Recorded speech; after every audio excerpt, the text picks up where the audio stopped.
Assalamualaikum warahmatullahi wabarakatuh. Perkenalkan, nama saya Muhammad Abdul Rajab, mahasiswa aktif Politeknik Negeri Sriwijaya, jurusan Teknik Sipil.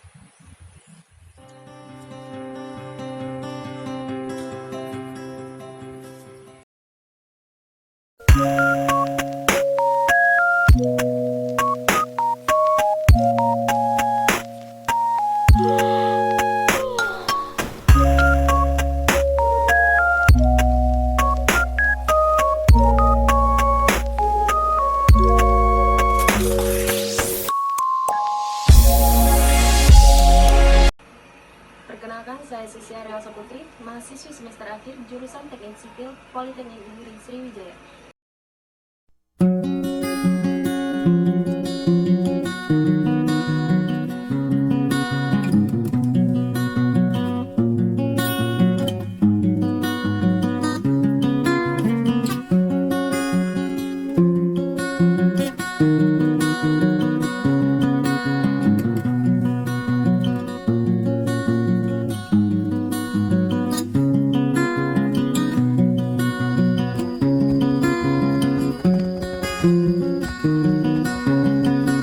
Assalamualaikum warahmatullahi wabarakatuh.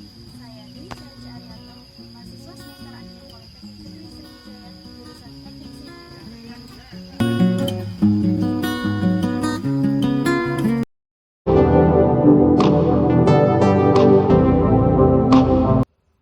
Politeknik Negeri Sriwijaya secara resmi dibuka pada tanggal 20 September 1982.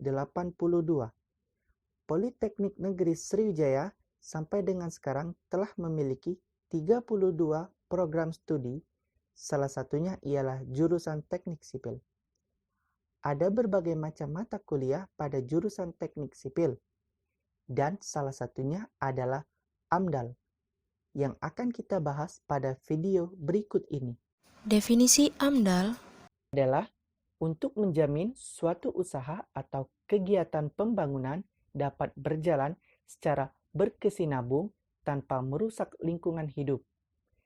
Dengan memulai studi AMDAL, diharapkan usaha kegiatan pembangunan dapat memanfaatkan dan mengelola sumber daya alam secara efisien.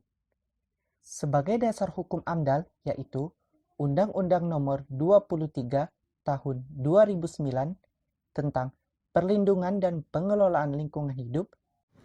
Fungsi AMDAL Yang pertama, sebagai acuan untuk mengambil keputusan tentang penyelenggaraan atau pemberian izin usaha dan kegiatan.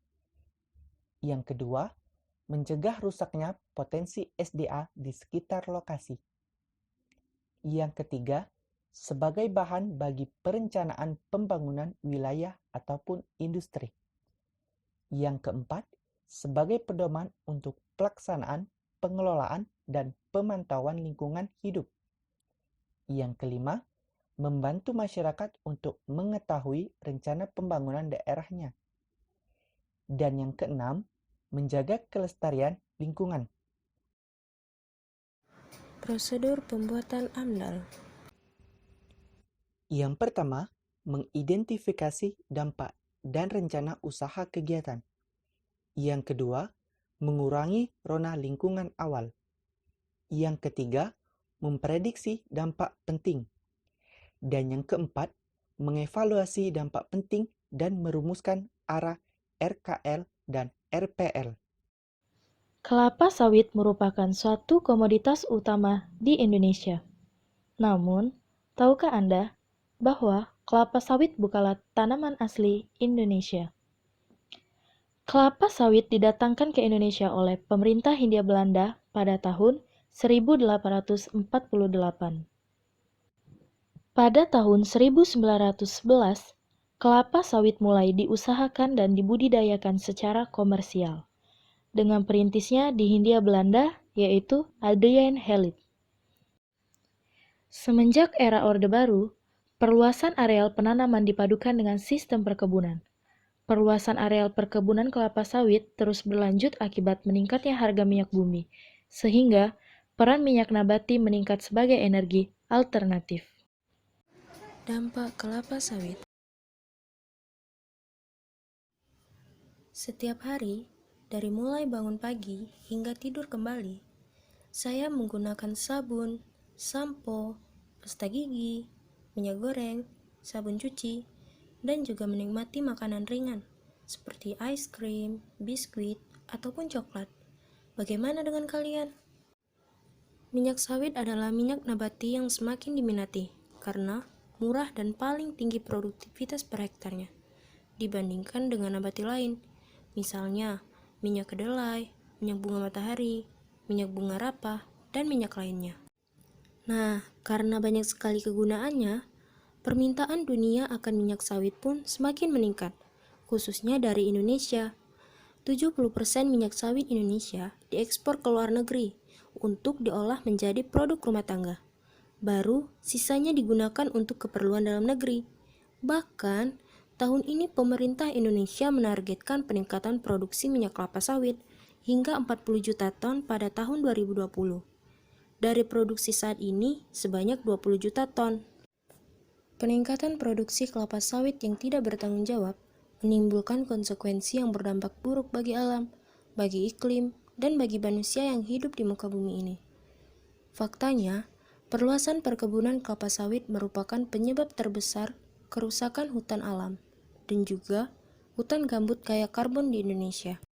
Perkebunan kelapa sawit berkontribusi dalam penggundulan hutan seluas 300.000 hektar pada periode 2009 sampai dengan 2011, yang juga merupakan habitat penting bagi harimau Sumatera, orangutan, gajah, serta satwa liar yang dilindungi, dan memiliki peran penting dalam menjaga keseimbangan ekosistem.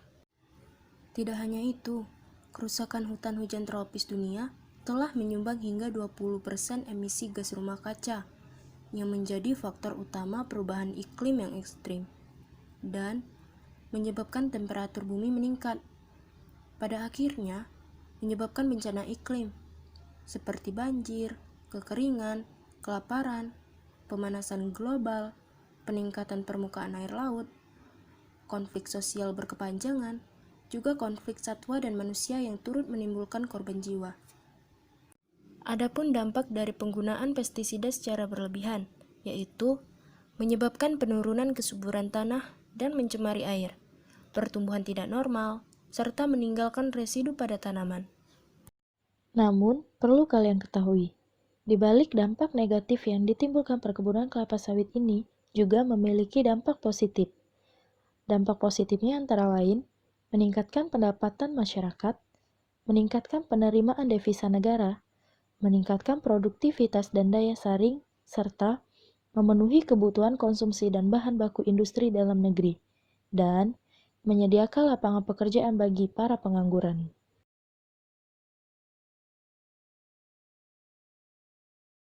Pemirsa, Sungai Musi di Palembang, Sumatera Selatan tercemar limbah sisa CPO dari salah satu pabrik. Selain menyebabkan aroma yang tidak sedap, limbah pabrik membuat tangkapan ikan para nelayan Sungai Musi menjadi berkurang.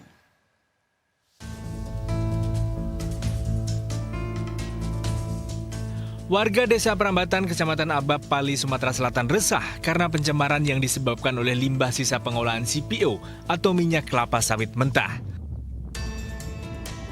Limbah minyak kelapa sawit mentah dari salah satu perusahaan ini dibuang langsung ke saluran pembuangan yang terhubung ke aliran Sungai Musi. Limbah yang menumpuk di sepanjang saluran pembuangan menimbulkan bau tidak sedap. Warga yang setiap hari menggunakan air dari Sungai Musi juga mengeluhkan gatal-gatal. Selain itu, sejumlah nelayan Sungai Musi juga mengeluhkan hasil tangkapan mereka yang menurun karena Sungai Musi tercemar limbah. Karena apalagi bagi kami masyarakat kan mata pencarian kami di Sungai Musi. Jadi dengan adanya pencemaran di Sungai Musi ini, limbah ini mengalir ke Sungai Musi, itu pencarian kami terganggu, penghasilan kami berkurang.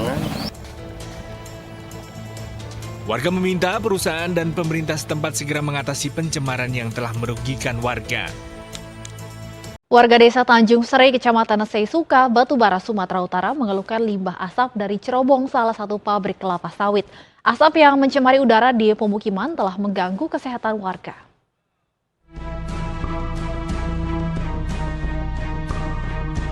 Asap yang berasal dari cerobong pabrik kelapa sawit inilah yang dikeluhkan banyak warga desa Tanjung Sari, Kecamatan Seisuka, Batubara, Sumatera Utara. Sudah cukup lama warga merasakan polusi yang ditimbulkan oleh salah satu pabrik kelapa sawit yang berada di sekitar desa mereka. Asap putih hampir setiap hari menyelimuti permukiman warga serta akses jalan di sekitar lokasi pabrik. Warga merasa terganggu karena asap pabrik sering mengakibatkan sesak pernafasan. Tidak hanya itu, asap tebal juga mengganggu jarak pandang pengendara bermotor.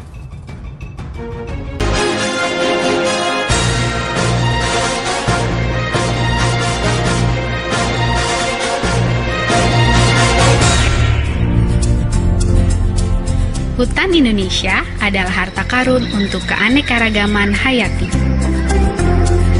Dengan hutan hujan tropis ketiga terbesar di dunia, hutan Indonesia merupakan salah satu rumah terbesar untuk spesies tanaman dan juga terdapat satwa yang hidup di dalamnya. Kita wajib merawat dan melestarikan agar generasi yang akan datang dapat menikmati alam dan isinya. Dengan memperlakukan alam secara bijak dan bertanggung jawab atas kelestarian dan keberlanjutan kehidupannya. Kita akan mendapat manfaat selagi kita dapat selaras dengan alam, karena alam sekitar yang akan melindungi kita.